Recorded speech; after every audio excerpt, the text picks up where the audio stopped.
তো যেমনটা আমি বলেছিলাম যে পেজ নাম্বার 10 অবধি করাবো। তো পেজ নাম্বার 10-এ আছে আমাদের আওয়ার সারাউন্ডিং, ঠিক আছে, গুড ম্যানার্স। তো তোমাদের গুড ম্যানার্স খুব অবশ্যই দরকার। বড় হওয়ার সাথে সাথে তোমাদের শুধু পড়াশোনা করলেই হবে না, তোমাদের গুড ম্যানার্সও শিখতে হবে। তো সেটা হচ্ছে প্রথমে গুড ম্যানার্স হচ্ছে প্রথমেই ঘুম থেকে উঠে গুড মর্নিং, সকালে হবে গুড মর্নিং, ঠিক আছে। তো তারপর হবে তোমরা যখন শুতে যাবে তখন just before we go to bed, তো তখন তোমরা বলতে পারবে গুড নাইট। তো তারপর তো ধরো তোমাদের কেউ কিছু দিল বা তুমি কারো কাছে তোমাকে কেউ কিছু দিল, তার পরিবর্তে তোমাকে after getting something from other, তো তখন তোমাদের বলতে হবে থ্যাংক ইউ।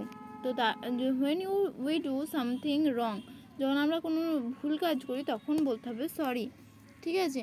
তো যদি if we have to leave the table before finishing the meal, যদি আমরা খাবার আগে কোনো জায়গায় উঠে যাই তখন বলতে হবে এক্সকিউজ মি।